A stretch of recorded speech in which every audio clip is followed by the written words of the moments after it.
TikTok, a place for dances, skits, and some of the most disturbing content ever uploaded to the internet. I made this iceberg myself, and it will only get darker as we go on. It started like any other night for 25-year-old Hannah Viverette. She was in her apartment, listening to music, recording herself dancing for a TikTok video. She had done this dozens of times before, completely unaware of what was about to happen. Out of nowhere, her balcony door silently slid open. At first, she didn't seem to notice, but then a man stepped inside. He didn't knock, he just stood there staring.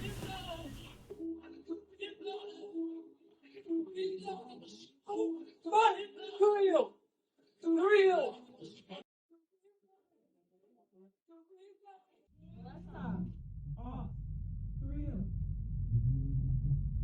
Please get off. Please get out. No, please get out. Yes. Who are you? Please get out of my apartment right now. Please get out of my apartment right now. Get out. Get out.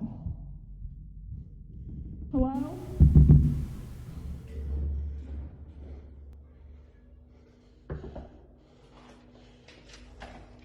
Some people thought the video might even be staged, until Hannah came out with the full story. As this wasn't a random break-in, this man had been watching her for months. After the break-in, police quickly identified the man as Angel Moises Rodriguez Gomez, a 36-year-old who lived nearby. And as the investigation continued, a much more unsettling truth came to light. This wasn't the first time he had been near her home. For months, Hannah had noticed strange things. She had recalled seeing him near her apartment complex multiple times before, though he had never done anything to make her feel immediately threatened like this. Her balcony wasn't on the ground floor either. There was no way he could have just walked in. When the police arrived, they found Angel still inside the apartment. He hadn't left, he hadn't tried to run. It was as if he thought he belonged there. He was arrested on the spot and later charged with burglary and stalking. The court set his bond at $20,000, a punishment that many felt was far too lenient, given what could have actually happened. As of now, there's no information about what he was sentenced to, but he was later taken into custody by US Immigration and Customs Enforcement. Ava Maddrey wasn't trying to be famous, at least not at first. Like millions of others, she started posting short videos of herself, lip-syncing to songs, dancing, and generally following trends. Seemingly at random, she seemed to hit the algorithm at just the right time, as by the time she was 14, Ava had gained over 1 million followers. And with that kind of attention came something most teenagers don't experience: fame. At first, Ava and her family saw TikTok as an opportunity. As she wasn't just building a fan base, she was making money too. Like many influencers, she monetized her growing audience through brand deals and paid interactions. But with that success came something darker. Among the thousands of comments and messages, some stood out. They weren't just from fans who liked her videos, they were from people who were obsessed. Ava had no way of knowing that one of these followers would eventually change her life. His name was Eric Rohan Justin, an 18-year-old from Maryland, and his interest in Ava wasn't exactly healthy. Eric followed her every move online, watching her videos over and over again. And he wasn't just leaving comments like everyone else, he was sending her hundreds of messages, trying to get her attention. When he wasn't getting the responses he hoped for, he tried something else, sending her money. Through Cash App,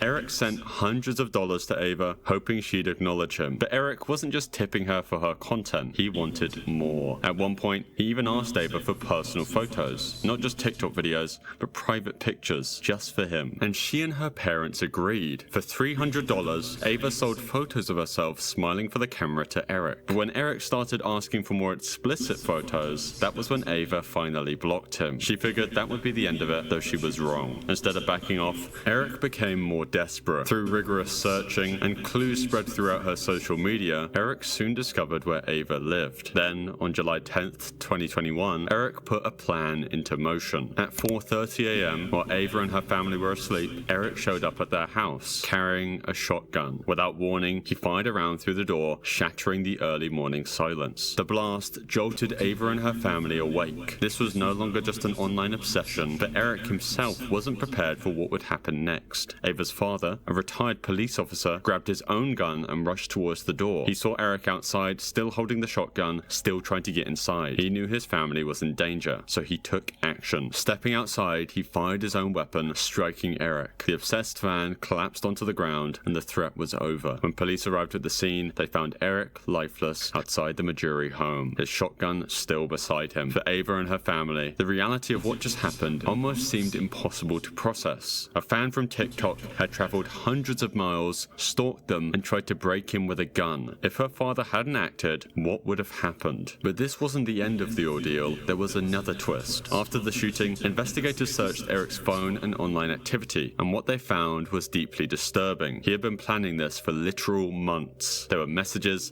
notes, and a search history that showed he was obsessed with Ava and fully intended to harm her. And even worse, he wasn't acting alone. Detectives discovered that Eric had been in contact with other people online discussing Ava. He had encouraged others to harass her, and in some messages, he even hinted that he was willing to pay someone to help him attack her family. Even worse is that one of the people Eric was in contact with was a pupil at the same school Ava went to. The police ruled the shooting as justified self-defense, and no charges were filed against Ava's father. Madison Russo, a 19-year-old college student from Iowa, claimed she was facing the fight of her life, one that no teenager should ever have to endure. According to her social media posts, Madison had been diagnosed with pancreatic cancer, a rare and aggressive disease, as well as leukemia. To make matters even worse, she said that doctors had discovered a tumor the size of a football wrapped around her spine. Her emotional TikTok videos and GoFundMe campaigns painted the picture of a young woman fighting for her life. She spoke about the grueling effects of chemotherapy and the emotional toll of her diagnosis, inspiring thousands with her resilience. She even gave speeches at universities, urging people to stay strong no matter the odds. Sympathy soon turned into action though, as over 400 people donated nearly $40,000 to help her with what they believed were overwhelming medical bills. Fellow cancer survivors and kind strangers alike wanted to support her fight. But while most saw a brave survivor, a few saw something a little bit strange. For one, her medical equipment looked wrong. In some photos, her chemotherapy port was placed incorrectly. In others, the wires and tubing she showed didn't quite match the real-life Bro, if this shit's faked, dog, that's a lot of bullshit to have. That's a lot of bullshit for one person to have, though. That's like literally unbelievable. Immediate cap as soon as you heard all those shit. Calm down.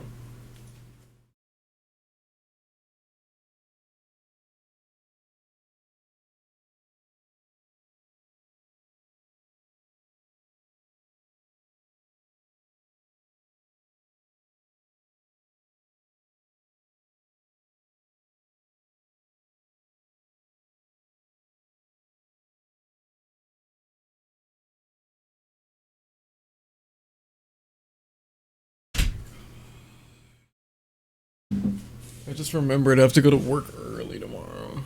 And then the backyard needs to be weed whacked. medical devices used for cancer treatments. To the average person, most of these details would have probably gone unnoticed, but to doctors, nurses, and real cancer patients who had gone through all the treatment, the inconsistencies were pretty obvious. Someone eventually tipped off the authorities, prompting an investigation into Madison's medical history. Now, gathering money under false pretenses, like faking having cancer to raise donations, is actually very illegal. Authorities also took this case very seriously because of how far her deception went. She was actively giving public speeches about her illness at colleges, whilst also appearing in local news stories. Perhaps unsurprisingly, investigators confirmed that Madison had been faking cancer. They charged her with first-degree theft, a felony in Iowa. In court, Madison pleaded guilty to the charges. Given the scale of her deception, many expected quite a harsh punishment, but in a slightly controversial decision, the judge sentenced her to 10 years of probation, sparing her from prison. She was also ordered to complete 100 hours of community service and pay $39,000 in restitution to the people she had scammed. This video is sponsored by Aura, and while She's just a dumbass, but like, that's a lot of money.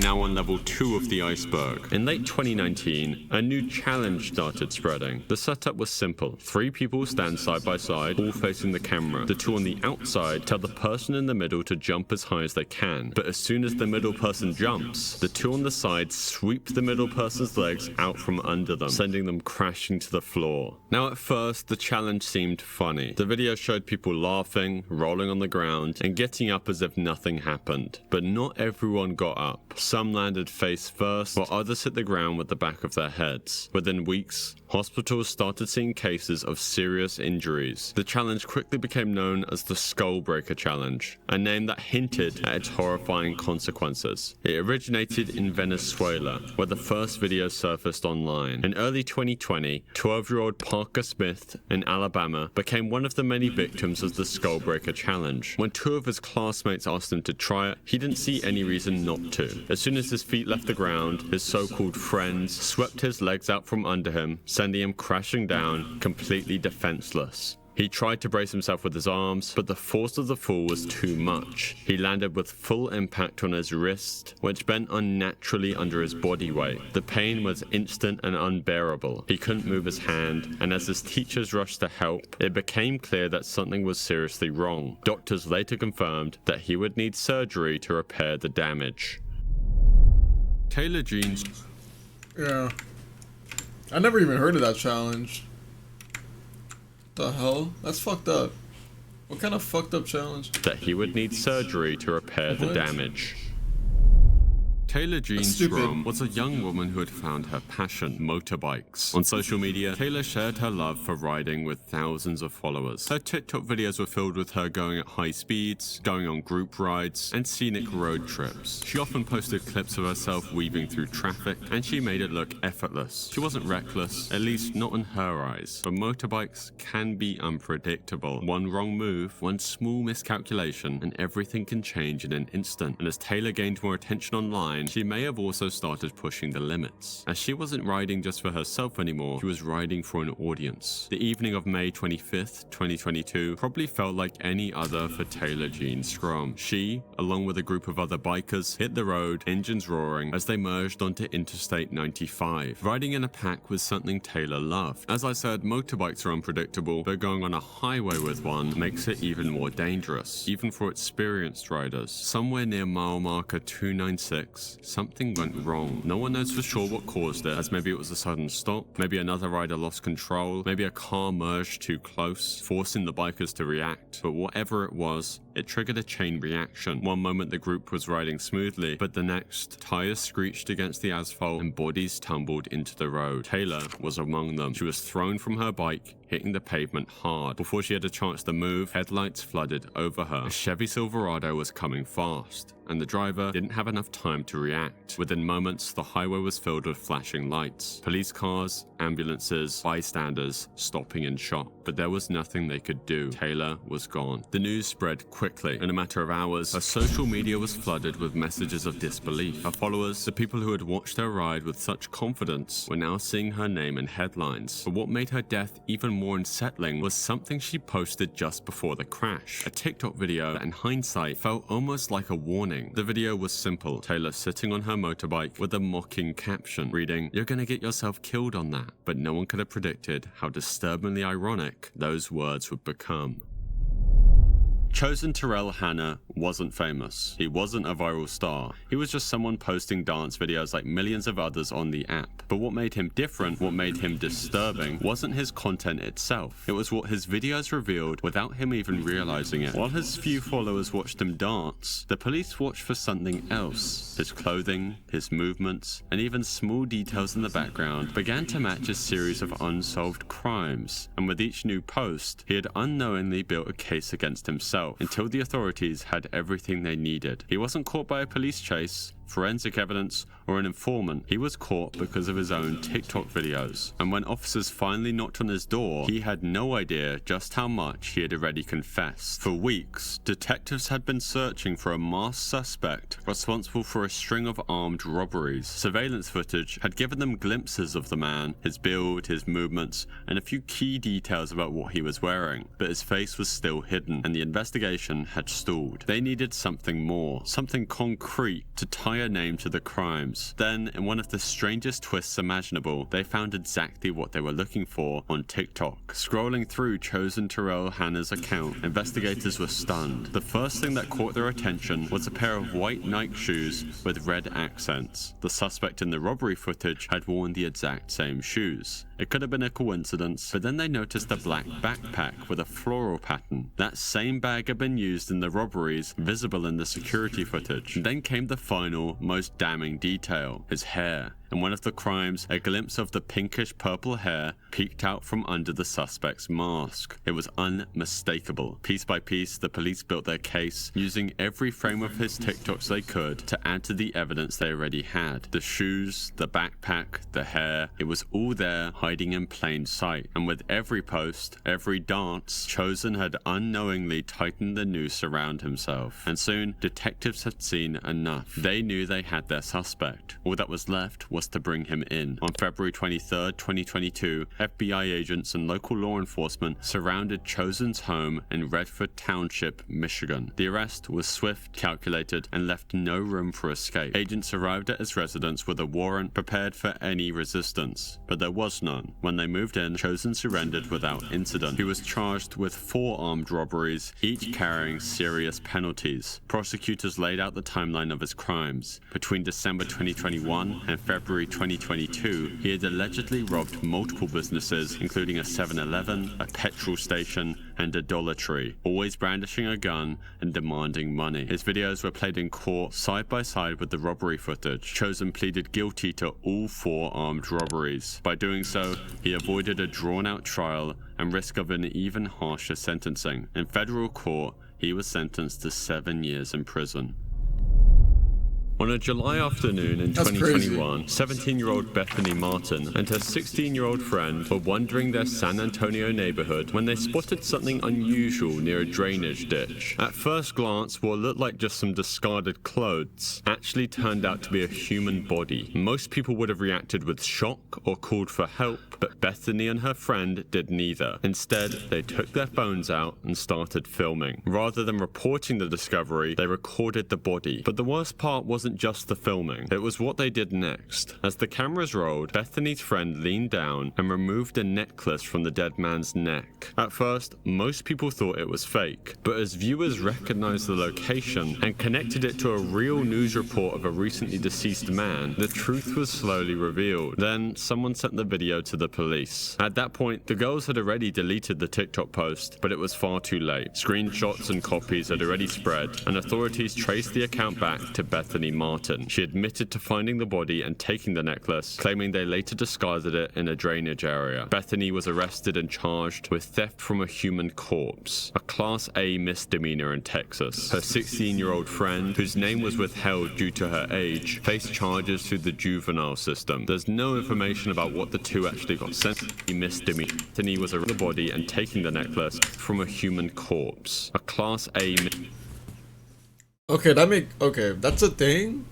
You could get arrested for theft of a human corpse. What the fuck? I mean, yeah. Like, yeah. No, that makes sense. That's just crazy to hear. Who gets charged for... No, yeah, that's crazy to hear. Who gets charged for that?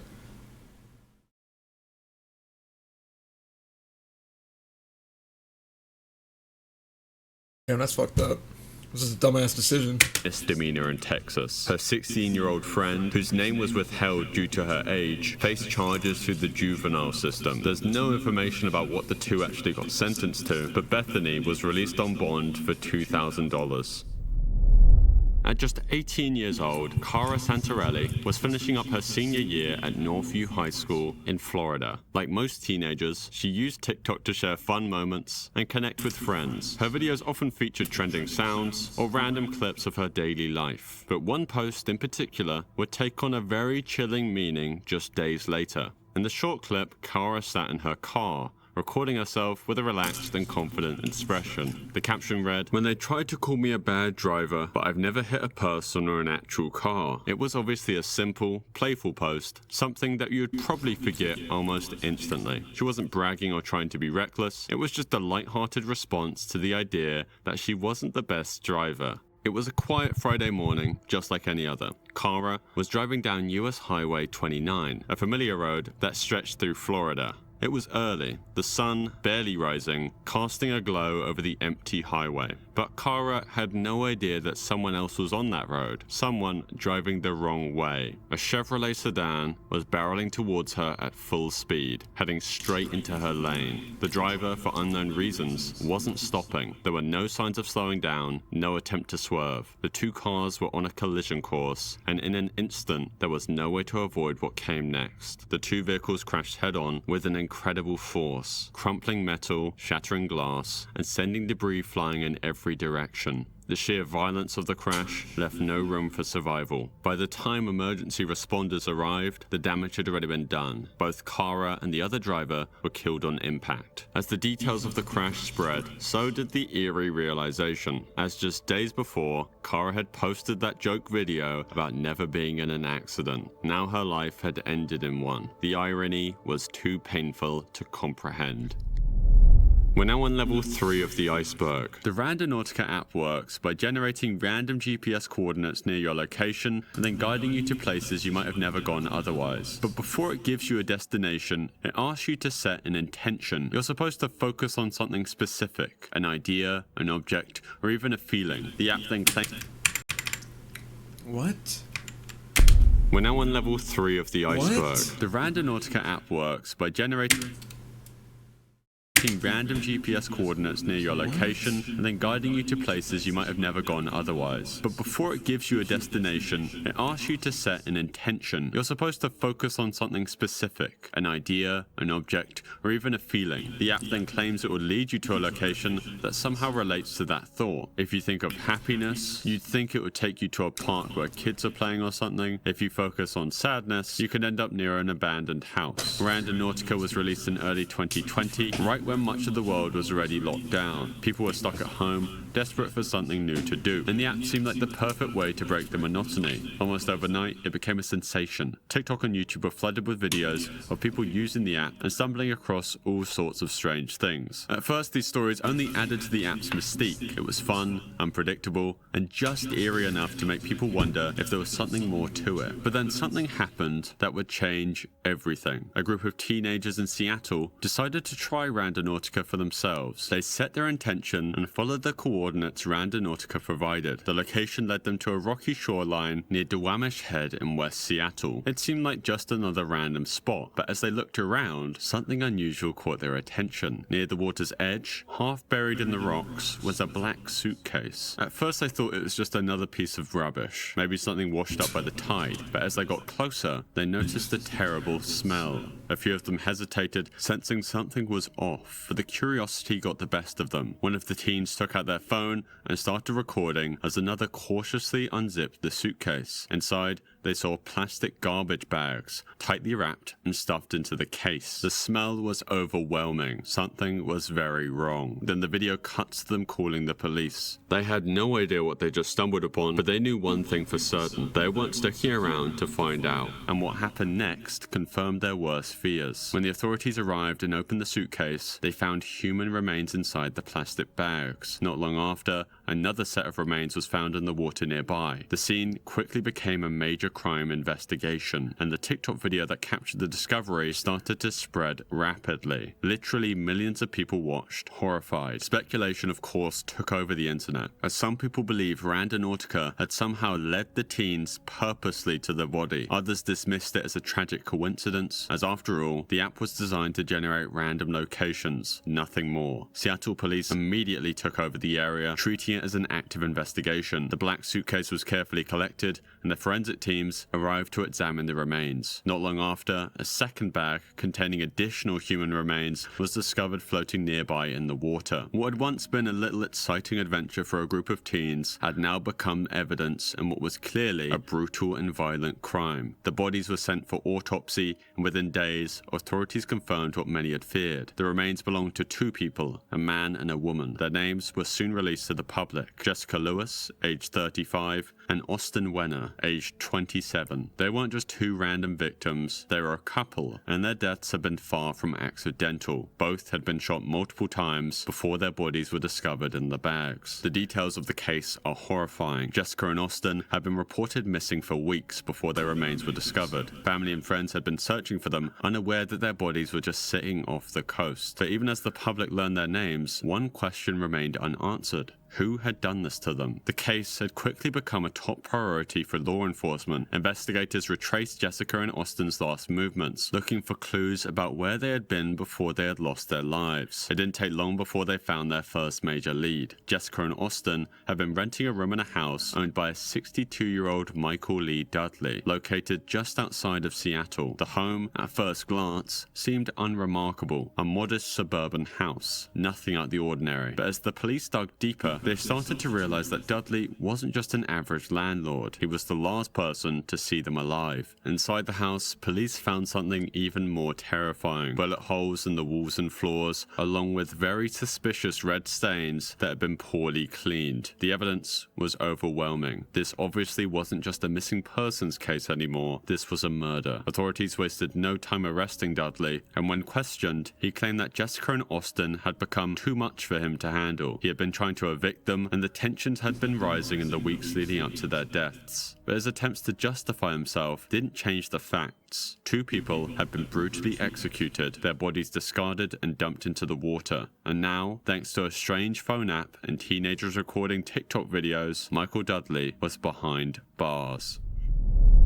Zachary Latham was just a teenager when he moved into his grandmother's home in Vineland, New Jersey. But unlike most 18-year-olds, Zachary wasn't just living a normal life. Should have put a cinder block in there or something with the bodies, man. What the fuck? Okay. You know, why don't they do that? They throw the bodies in there, and then they float back up. Did they think the bodies are, like, heavy enough? You gotta put, like, cement or something. You gotta, like, coat it in cement or some shit, bro. How did they let that happen? I'm not trying to be the villain. I'm just saying, how did they let that happen? Like, you know? That's such a fucking... You got so far, and then you got caught like that. You know what I mean? Like, it's crazy. He was trying to become famous on TikTok. At first, his content seemed harmless, living in Vineland, New Jersey. But unlike most 18-year-olds, Zachary wasn't just living a normal life. He was trying to become famous on TikTok. At first, his content seemed harmless. He posted videos about his life and his car mainly. But soon, his TikTok account took a very different turn. He began recording confrontations with his neighbors, the Durham family, and posting them online for the world to see. What are you gonna do, Karen? That's not my name, so get my name straight. Go ahead. You okay, Karen? Go ahead, get my tag. Let's go. Get my tag, Karen. My name is not Karen, so get my name straight. Get my tag, it's okay.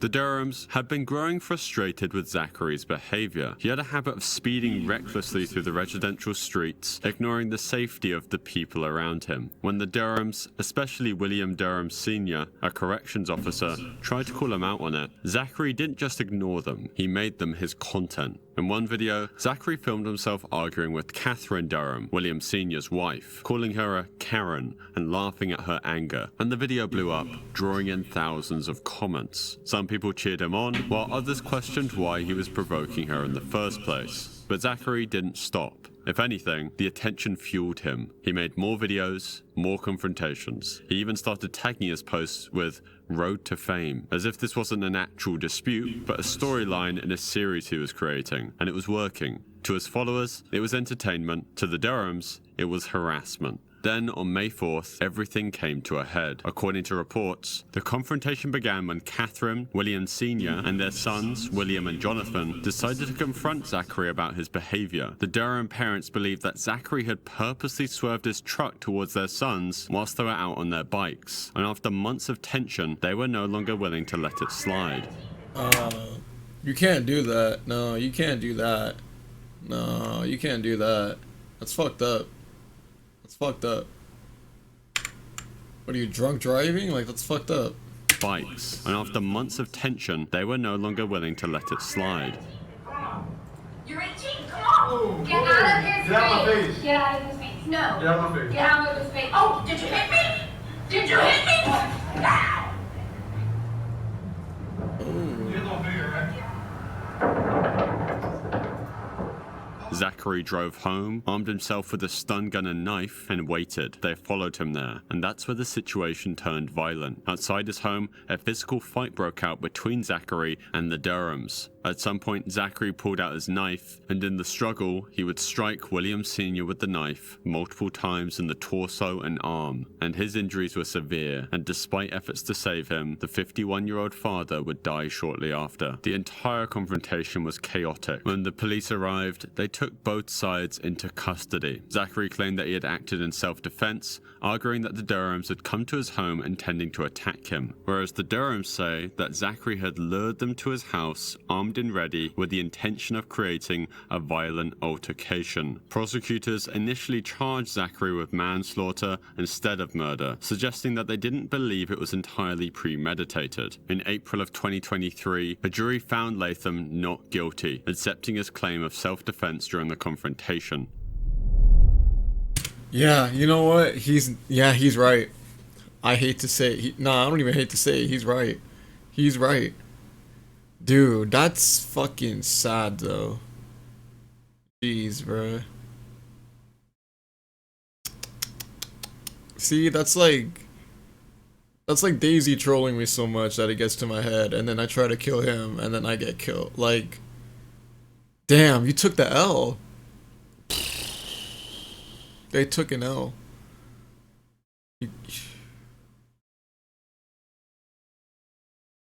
Wow, that's fucking crazy to say. They took the L. If you were scrolling through TikTok a few years ago, you might have come across a creator known as Yandere Freak. With a mix of cosplay and edgy humor, they had built up a significant following. Their real name was Mary Ann Oliver Snow, and they dressed up as popular anime and video game characters, acting out short skits and lip-syncing to dramatic audio clips. As their audience expanded, so did their influence. Yandere Freak became a well-known figure in certain corners of TikTok, amassing hundreds of thousands of followers. But what most people didn't realize was that behind the cosplay, a much darker story was unfolding. On the 17th of January 2021, Mary Ann Oliver Snow was hanging out in their home in Houston, Texas, along with several close friends. They had all known each other for years, and it was the kind of casual gathering they had done many times before, drinking, joking around, and just talking. But that night, something was different. At some point during the evening, Mary Ann retrieved a handgun, a Glock 19, which they claimed had once belonged to an ex-boyfriend who had left it behind. According to their later testimony, they believed the gun was unloaded. It wasn't meant to be a threat, it was just a prop in the moment, something to joke about. As Mary Ann showed off the gun, they pointed it at their friend Helen Hastings, who was just 18 years old at the time. Laughing, she started waving the weapon around. It was meant to be a harmless, edgy joke amongst friends. But then, in an instant, the gun went off. A bullet had struck Helen in the head, and she collapsed instantly. The friends scrambled, calling 911, as Mary Ann reportedly broke down, screaming in shock. Emergency responders arrived quickly, but there was really nothing they could do. Helen was pronounced dead at the scene. When police arrived, Mary Ann immediately claimed the shooting was an accident. She said she had no idea the gun was loaded and that they had pulled the trigger without meaning to fire. According to their account, they had played with the gun before, dry firing it multiple times in the past, believing it was empty. Not long after the incident, they were arrested and charged with manslaughter, a second-degree felony in Texas. If convicted, they faced up to 20 years. Fuck? Scream in an around Stings, who believed the gun was unloaded, around and just talking. Casualties, along with several close. Mary Ann Oliver Snow was hanging out was unfolding. On the 17th of January 2021, Mary Ann Oliver Snow was hanging out in Freak became a well-known audio clips. As their audience expanded, so did their much darker story was unfolding home in Houston, Texas, along with their around things who once belonged to a joking around home in Houston. 17th of January 2021, Mary Ann Oliver Snow was hanging out in their home in Houston, Texas, along with several close friends. They had all known each other for years, and it was a kind of casual gathering they had done many times before, drinking, joking around, and just talking. But that night, something was different. At some point during the evening, Mary Ann retrieved a handgun, a Glock 19, which they claimed had once belonged to an ex-boyfriend who had left it behind. According to their later testimony, they believed the gun was unloaded. It wasn't meant to be a threat, it was just a prop in the moment, something to joke about. As Mary Ann showed off the gun, they pointed it at their friend Helen Hastings, who was just 18 years old at the time. Laughing, she started waving the weapon around. It was meant to be a harmless, edgy joke amongst friends. But then, in an instant, the gun went off. A bullet had struck Helen in the head, and she collapsed instantly. The friends scrambled, calling 911, as Mary Ann reportedly broke down, screaming in shock. Emergency responders arrived quickly, but there was really nothing they could do. Helen was pronounced dead at the scene. When police arrived, Mary Ann immediately claimed the shooting was an accident. She said she had no idea the gun was loaded and that they had pulled the trigger without meaning to fire. According to their account, they had played with the gun before, dry firing it multiple times in the past, believing it was empty. Not long after the incident, they were arrested and charged with manslaughter, a second-degree felony in Texas. If convicted, they faced up to 20 years in prison. Mary Ann's defense was very simple. They never intended to harm anyone. They claimed to have believed the gun was unloaded and had even dry fired it multiple times in the past without an issue. That night, they thought it was just another harmless joke, but prosecutors weren't quite convinced. Anyone with a brain should know you never point a gun at someone unless you intend to shoot them. If Mary Ann had truly played with the gun before, why hadn't they checked to see if it was loaded that night? And more importantly, how had a bullet ended up in the chamber? Even if they hadn't meant to fire, handling a real firearm so carelessly was an act of gross negligence, one that resulted in the death of an innocent person. Despite the serious charges, Mary Ann was released on bond while awaiting trial. For a while, the case remained relatively unknown outside of Texas. The public had no idea that a popular TikTok creator was facing criminal charges for a fatal shooting. But as court documents surfaced and the details began to spread online, outrage started to erupt. Even after being charged with manslaughter, Mary Ann didn't disappear from the internet entirely. In fact, they continued making TikToks as if nothing had happened at all. For most people, it was deeply unsettling to see someone involved in such a tragic event acting as if it was just a minor setback. Unlike many high-profile cases, the legal process surrounding Yandere Freak's charges became somewhat of a mystery. There has been very little public information about the outcome of the case, leaving many questions unanswered. The lack of clear updates has only added to the unsettling nature of the case, leaving people wondering how someone involved in such a tragic event seemingly faded into the background. Kira Hart was a 14-year-old girl from Queensland, Australia. Sometime in March 2023, Kira was invited to a sleepover. The girl who invited her, Renisha Gretsch, wasn't a stranger. She was someone Kira knew, a so-called friend. There was no reason to say no. She arrived at the house, probably expecting to watch a film, eat snacks, and laugh with her friends. But instead, the door shut behind her, and the atmosphere changed immediately. What she thought was going to be a fun night with friends turned into something much darker. It started with simple taunting. The girls at the sleepover, the same ones who had invited her over, weren't acting like friends anymore. They surrounded her, making fun of her, and started off just by bullying her. Over the next few hours, she would experience a level of cruelty that's hard to imagine. The betrayal, the violence, and the sheer lack of humanity was made worse by the fact that they made sure to record everything. At first, Kira's friends and family had no idea what had happened to her. When she finally came back from the sleepover, she was barely recognizable. Her face was swollen and bruised, her body covered in wounds. But the full horror of what she endured wouldn't be understood until the footage surfaced online. In the video, Kira is seen cowering, crying, and begging for it to stop. But there was no mercy. The girls who were supposed to be her friends are now her tormentors, taking turns hitting, kicking, and slicing her with knives. They pulled her by her hair, mocking her and laughing, as if it were some sort of game. The video was first uploaded to Snapchat and TikTok by the attackers themselves. They bragged about what they had done, almost as if they were proud of it. But once the footage made its way onto Instagram, Twitter, and Facebook, it started to spread more quickly. Despite social media platforms taking the video down, it had already been reshared thousands of times. And under the mounting pressure, authorities soon took action. The three girls responsible, Chloe Denman, sisters Renisha and Shania Gretsch, were arrested and faced multiple charges, including assault occasioning bodily harm and deprivation of liberty. But due to their ages, with the youngest of them being 12, it's very likely that they will not face any sort of heavy punishment.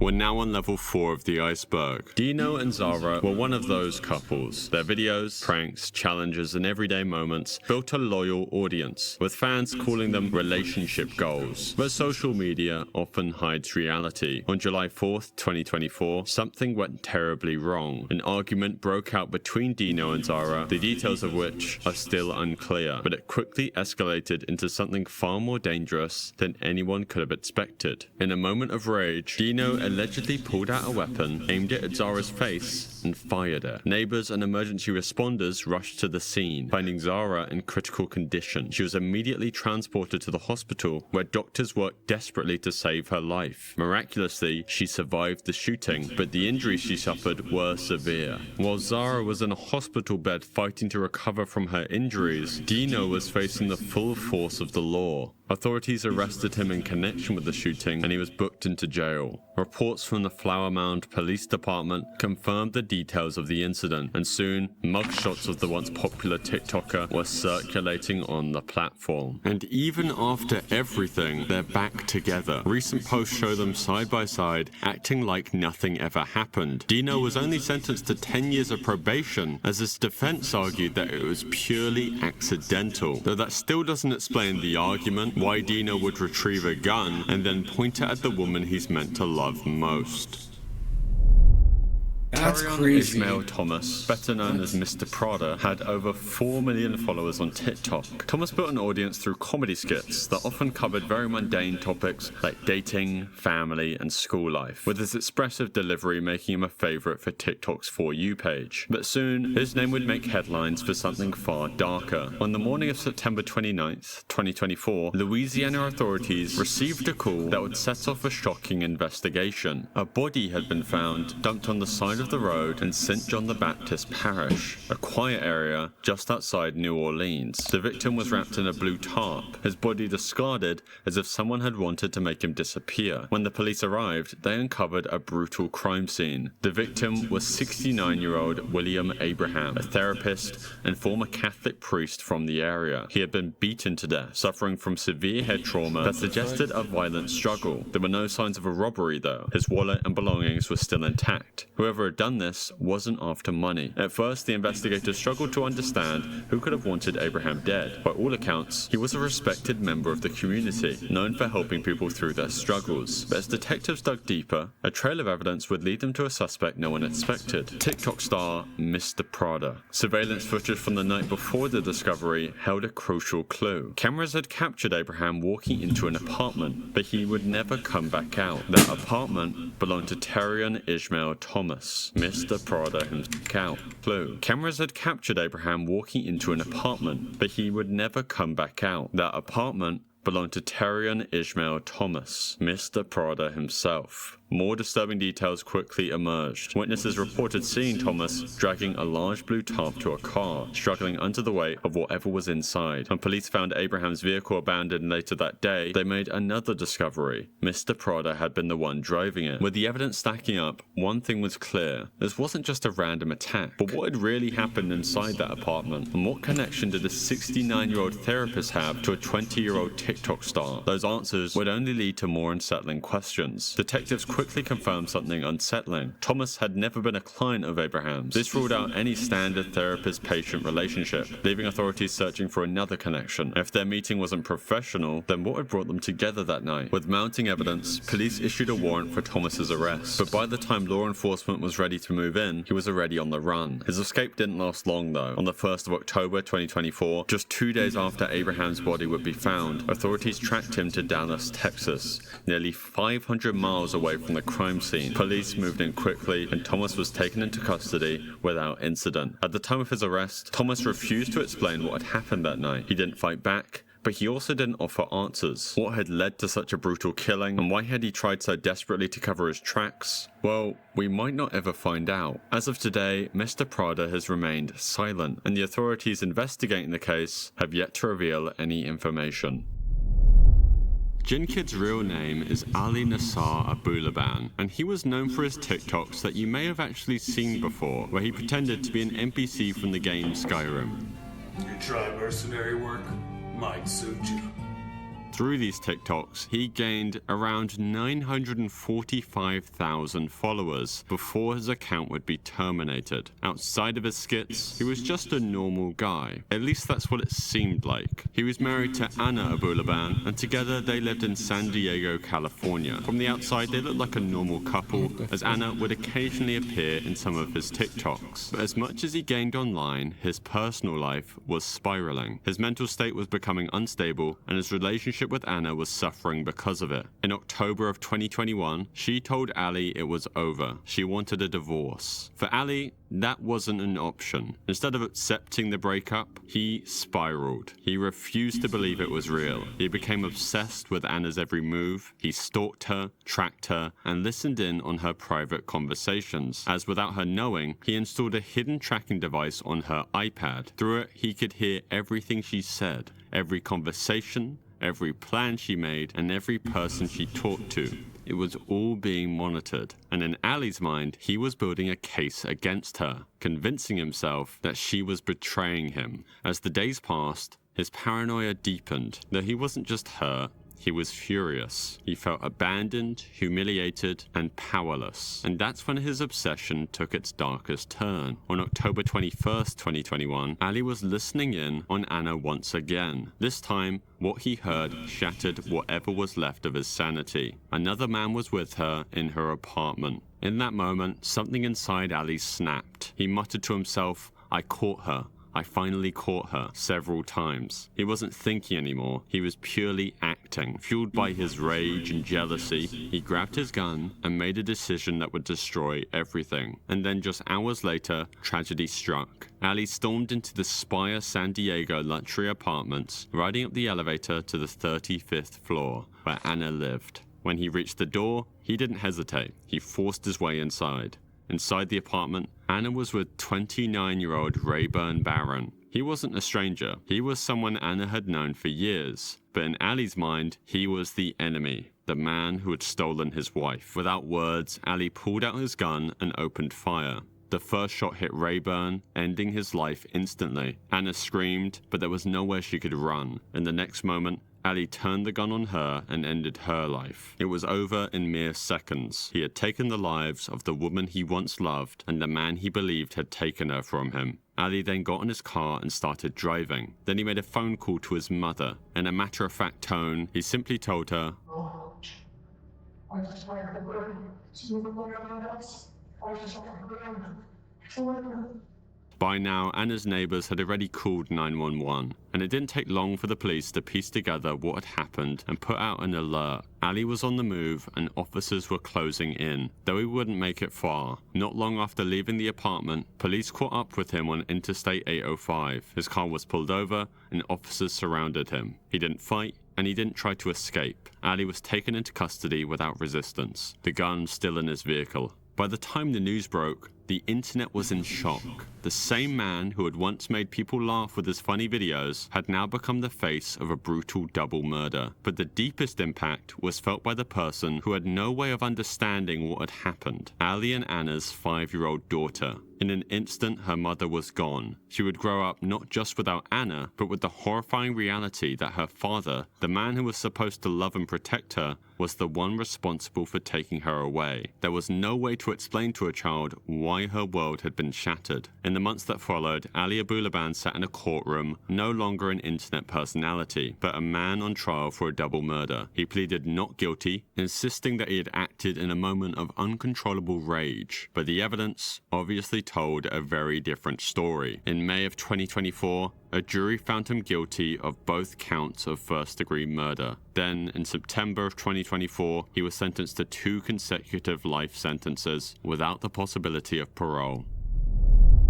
Social media can turn everyday people into stars overnight. Jonte Collier and Eric Dodds were one such a couple. Their TikTok videos gained them over 800,000 followers, as many admired them not just for their personalities, but for the representation they brought to the LGBT community. Though the same people who built their brand on love were hiding something much darker, something that none of their followers saw coming. At first, the changes were subtle. Their uploads slowed down, and the usual light-hearted energy in their videos felt somewhat different. Some followers noticed, but most scrolled past without a second thought. Then, one day, their content would stop altogether. What happened? The answer isn't just surprising, it is deeply disturbing. On August 10th, 2022, Jonte was arrested in Georgia. At first, the details were scarce. News outlets reported that he'd been taken into custody, but for what? No one knew for sure yet. It didn't seem real. Fans obviously scrambled for answers, hoping it was some kind of mistake. Then, just as people were starting to wrap their heads around Jonte's arrest, something even stranger started happening. Eric took to social media to defend Jonte. He was emotional, adamant that his partner was innocent. No, he has not done anything to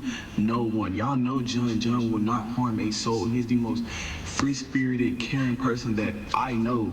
To him, this was just a mistake, something that would soon be cleared up. He reassured their fans that Jonte would be home soon, but that never happened, because just days later, Eric was arrested too. The same man who had been pleading for Jonte's innocence was now in handcuffs himself. 2 arrests on the same case, same sudden disappearance from social media. On August 1st, 2022, in Rossville, Georgia, a man named Dakota Bradshaw had been shot inside his home. Witnesses reported seeing 2 vehicles speeding away from the scene, a red truck and a blue Dodge Challenger. Bradshaw was rushed to Arlinger Hospital, but it was too late. He didn't survive. As police pieced together the evidence, their investigation led them to Jonte Collier and Eric Dodds. On August 8th of 2022, a murder warrant was issued for Jonte, and just 2 days later, he was arrested in Huntsville, Alabama. At that moment, many assumed the case was closed, but on August 15th, investigators took it a step further. A second murder warrant was issued, this time for Eric. The very next day, he would be arrested. Their fans were in complete shock. Over the next following months, more details would emerge. While authorities did not publicly disclose a specific motive, the prosecution had enough evidence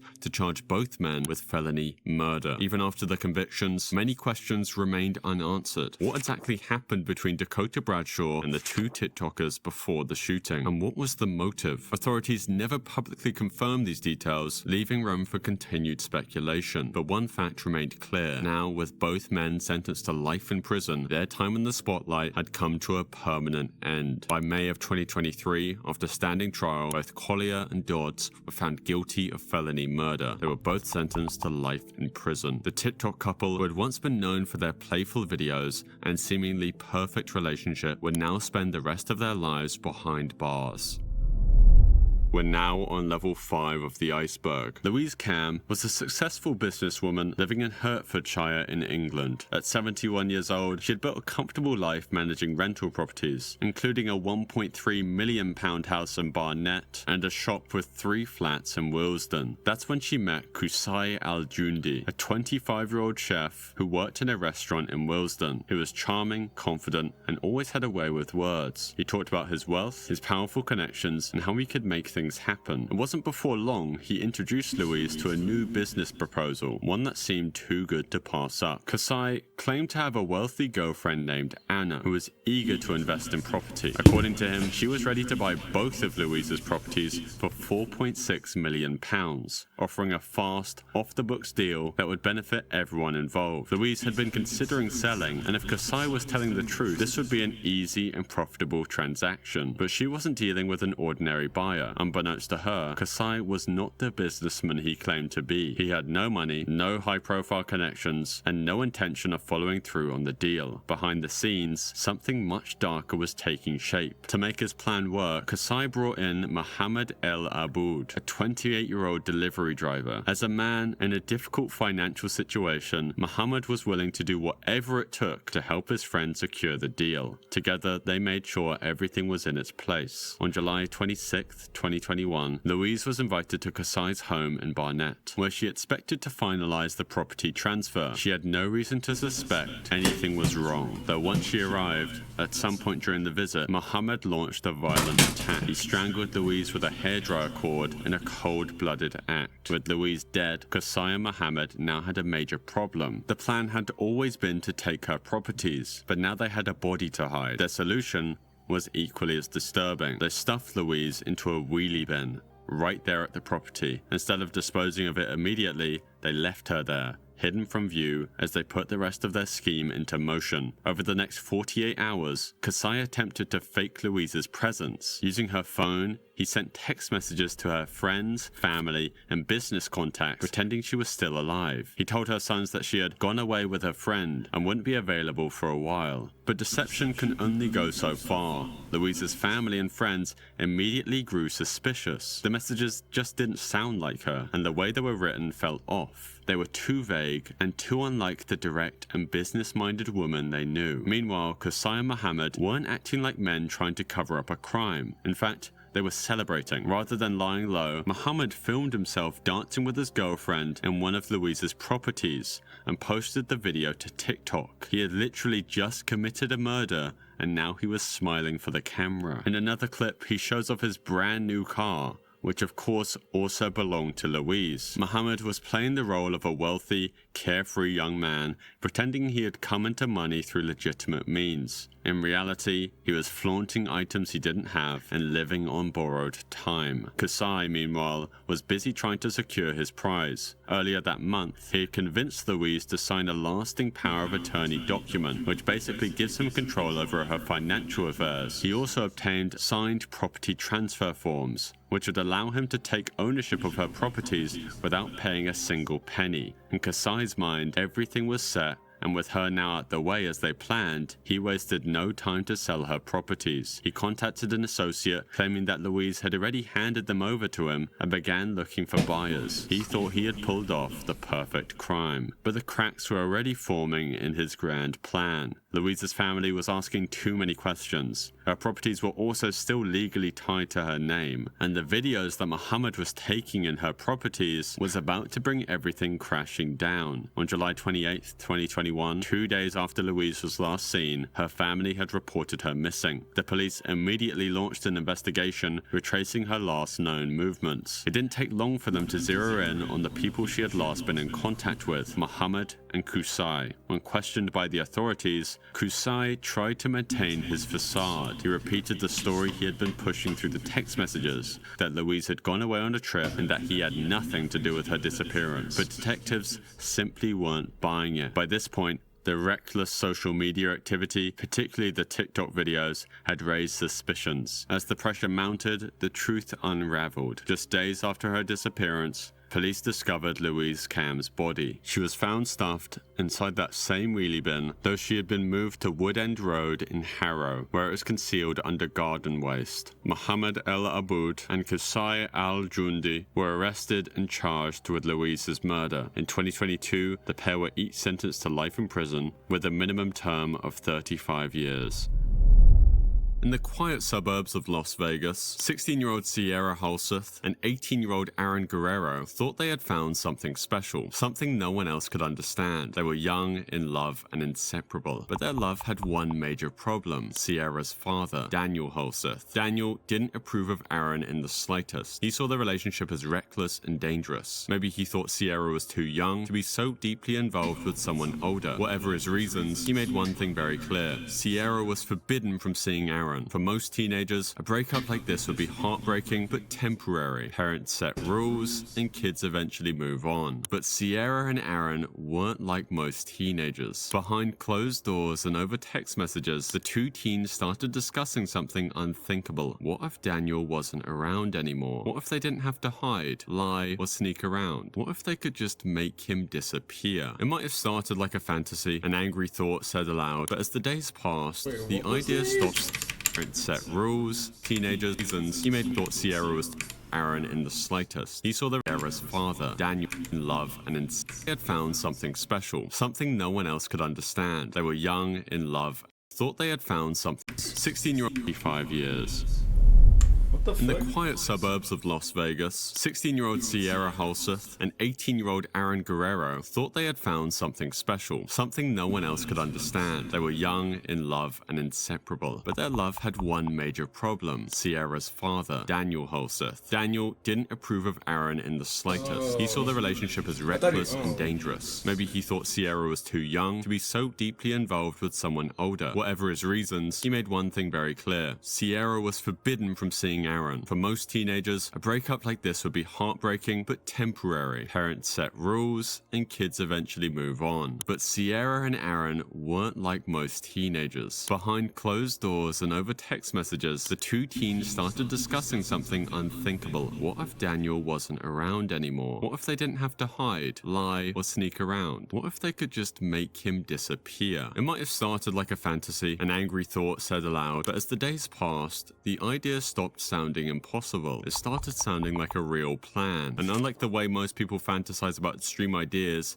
but never act on them, Sierra and Aaron took their dark thoughts one step further. They began researching. They talked about what they would need to do. The planning wasn't rushed, it was calculated. This wasn't a crime of passion, a sudden moment of anger turning deadly. This was something different, something colder. Their plan involved not just killing Daniel, but making sure no one would ever know they were responsible. They would cover their tracks, escape together, and start a new life far away. The details of the plan aren't all public, but what we do know is chilling. They discussed ways to get rid of evidence. They planned how they'd clean up afterwards, and most disturbingly, they talked about what life would be like once Daniel was out of the picture, as if his life was just a problem that needed to be solved. At this point, it was no longer just a theory or wild teenage idea. They had made up their minds, and all that was left was to put their plan into motion. On April 9th, 2021, that's exactly what they did. Daniel Halseth had no idea what was coming. He was at home, likely thinking about everyday concerns, work, bills, his daughter's future. But as he went about his evening, Sierra and Aaron were waiting for the right moment to strike. The attack was brutal. Daniel was ambushed with a knife by his own daughter and Aaron. Reports later revealed that he had suffered at least 70 different wounds. The two teens didn't just kill Daniel, they made sure there was no chance he could survive. The attack wasn't clean, quick, or quiet, but even after Fucking 70. Yeah, they were bonding, alright. What the fuck? Yo. Holy shit. No chance he could survive. The attack wasn't clean, quick, or quiet, but even after the murder, their plan wasn't over. They had another problem: the crime scene. Sierra and Aaron took their next step. They tried to set the house on fire to destroy any trace of what they had done. Flames began to spread throughout the house, but despite their efforts, the fire didn't do enough to cover up the crime. Security footage later captured the teens at a nearby store buying bleach, gloves, and other cleaning supplies, attempting to erase their involvement. But no amount of cleaning could undo what they had done. With Daniel's body lying in his burning home, Sierra and Aaron didn't panic. They didn't break down. Instead, they moved forward with their plan. They emptied Daniel's bank account, withdrawing thousands thousands of dollars to fund their escape. Then they packed their bags and disappeared, thinking they had left no trace behind. But what you're probably wondering is what this has to do with TikTok. Well, what they did next was probably the most disturbing part of the entire case. Instead of laying low, staying quiet, or showing any sign of guilt, Sierra and Aaron did the unthinkable. They recorded a video. In the short TikTok, we see the two teenagers together, smiling and laughing. Day 3 after murdering somebody. Wow! Don't put that on the camera. It was worth it. And no bleeding this time. We got through that. The video became one of the many pieces of evidence in the case, as it was proof they didn't see what they had done as a mistake. They saw it as a shared experience, something that bonded them even further. Meanwhile, back in Las Vegas, authorities were I fucking told you, fucking freaks. quickly piecing things Not bleeding anymore? Is that really what the fuck I think they're yapping about? Are they fucking serious? One way or the other, that's fucking insane. together. The fire hadn't completely destroyed the crime scene, and it didn't take long for investigators to realize that Daniel Horsif's death wasn't an accident. With the evidence stacking up, police launched a manhunt for Sierra and Aaron. The two had taken off, traveling across states in an attempt to disappear, but their freedom wouldn't last long. Just 3 days later, on April 13th, 2021, the couple was found and arrested in Salt Lake City, Utah. In early 2023, both Sierra and Aaron took plea deals to avoid a trial. They pleaded guilty to first-degree murder, conspiracy to commit murder, and arson. By taking the deal, they avoided the possibility of a harsher sentence, but their punishment was still severe. On April 8th, 2023, Sierra was sentenced to 20 years to life in prison, and a month later, in March, Aaron received the same sentence, 20 years to life. Imagine you are standing on the side of the road. A car is approaching. In that moment, you have a choice. You can either stay safe on the pavement or step into the road, trusting that the driver will stop in time. This isn't just a thought experiment, it's a real-life challenge. The idea is obviously very simple, but incredibly dangerous. Participants jump in front of fast-moving cars, expecting the driver to slam on the brakes at the last second. It's called the Angel of Death Challenge. Across the world, teenagers have put their lives on the line for the sake of a few seconds of adrenaline, a viral video, or simply the pressure to prove themselves to their friends. In June of 2022, an 18-year-old from Tangerang City, Indonesia, stood in the middle of the road with his friends, waiting for a truck to approach. They had seen others do it online, daring death by leaping out the way at the last possible moment. Now it was their turn. The truck came barreling towards them, and the teen stood on the pavement waiting. Then he jumped, but his timing was off. Instead of narrowly escaping, he was struck with full force. The impact killed him instantly. His friends had been filming the entire thing, expecting to capture a thrilling stunt. Instead, they had recorded his final moments. In another case, 2 other teenage boys from Indonesia attempted the exact same challenge. They wanted the likes, the shares, and the viral attention. As a truck sped towards them, they braced themselves, calculating the exact second to jump away. But one of them miscalculated. The vehicle struck him head-on. When bystanders rushed to help, they found the boy severely injured. His skull was fractured, his teeth were shattered, but he narrowly survived, forever scarred by a stupid TikTok challenge. Nicola Priest's TikTok account seemed like a window into the life of a loving young mother. She posted videos that painted a picture of happiness, dancing, smiling, and lip-syncing to popular songs. Her daughter, Kaylee Jade, often appeared in these videos, laughing and playing along, just like any other carefree toddler. But behind closed doors, the reality was much darker than anyone watching could have imagined. Social media is built on appearances. People purposely show the best parts of their lives. But those watching her TikTok videos didn't see what was happening behind the screen. They didn't hear the cries of a 3-year-old being mistreated. They didn't see the text messages she sent to her boyfriend, Callum Redfern, joking about punishing Kaylee Jade when she misbehaved. They didn't know that the same woman filming playful TikToks was also ignoring her daughter's pain. On the night of August 8th, 2020, the illusion of happiness Nicola Priest had crafted online shattered completely. Sometime between the evening and early hours of the next morning, something horrific happened inside her apartment in Solihull, England. Her 3-year-old daughter, Kaylee Jade,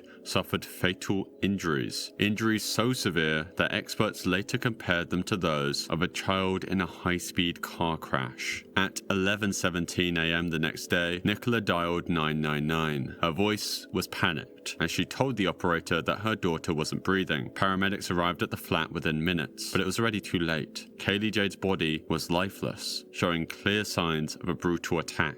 It was clear that Nicola had been physical with her. Despite the extreme circumstances, Nicola and her boyfriend Callum acted as though they had no idea what had happened. They told paramedics that Kaylee Jade had simply fallen asleep and never woken up, but doctors who examined her body obviously knew the truth. As investigators combed through the scene, disturbing details began to emerge. Neighbors reported hearing loud noises and thuds coming from the apartment the night before. Some even recalled hearing Kaylee Jade crying. Then, the autopsy confirmed what detectives feared. Kaylee Jade had died from blunt force trauma. She had been subjected to ongoing abuse, with previous injuries showing she had suffered long before that fatal night. And as police continued their investigation, they found more damning evidence. Messages between Nicola and Callum laughing about punishing the toddler when she didn't behave. Nicola had presented herself as the devoted mother on TikTok, but in reality, she had failed Kaylee Jade in almost every way possible. The little girl who once appeared in her videos was now gone, and the truth about what happened inside that apartment was finally beginning to unravel. Nicola and Callum both sat in court, accused of causing or allowing the death of a child. From the start, it was clear that neither of them wanted to take responsibility. Instead, they turned on each other. Nicola claimed that Callum had been the one to inflict the fatal injuries, while Callum insisted that he had only arrived at the apartment after the abuse had already taken place. But the evidence told a very different story, one where both were guilty. The court heard about the disturbing messages Nicola and Callum had exchanged in the days leading up to Kaylee Jade's death. These texts revealed that both of them had been frustrated with the toddler and had joked about punishing her. One message from Callum even suggested that they should, quote, boot Kaylee Jade when she misbehaved. The prosecution argued that these messages showed a pattern of mistreatment and a complete lack of care for the child's well-being. As the trial progressed, the jury saw the stark difference between the image Nicola Priest had created online and the reality of her behavior as a mother. Clips from her TikTok were played in court, showing her smiling and singing just weeks before her daughter's death. But those videos meant nothing when compared to the brutal evidence of what had really happened. In August 2021, the verdict was finally delivered. Nicola Priest was found guilty of manslaughter and sentenced to 15 years in prison. Callum Redfern was also convicted of manslaughter and sentenced to 14 years. But what makes this case even worse is what Nicola did after her daughter had already died. In the days following Kaylee Jade's death, but before her arrest, Nicola continued posting TikTok videos as if nothing had happened. Instead of mourning, she kept uploading videos of herself dancing to songs and posing for the camera. In one video, she performed a dance routine to the song I Wanna Be Your Lady, with no sign of sadness or remorse. These videos became a key piece of outrage when the case went to trial. Many people couldn't comprehend how a mother who had just lost her child in such a violent way could carry on as if nothing had happened at all. And that concludes today's video. If you want something else to watch or listen to, here's a video of mine that YouTube thinks you'll enjoy. Thanks for watching. Wow. I was giving some, I wasn't like fully logged in at times, but I was listening the entire time. I mean, what can you say? That's a lot of fucked up shit. Like the Rondo nodding, I remember that. I never heard of the Skullbreaker, Angel of Death. Yo, that's some dumbass shit. Yandere's fucking crazy. I didn't even know about that. Fucking A, yo. The Ava one is serious too. That one's crazy. Obviously, the last one's the most insane. That's like unacceptable. Holy shit, though. That is fucking interesting. So is this video, the ISO Speed. Visit to Shaolin was a mess, blah, blah, blah. Yeah. Okay. Damn. Wow. That was interesting as fuck.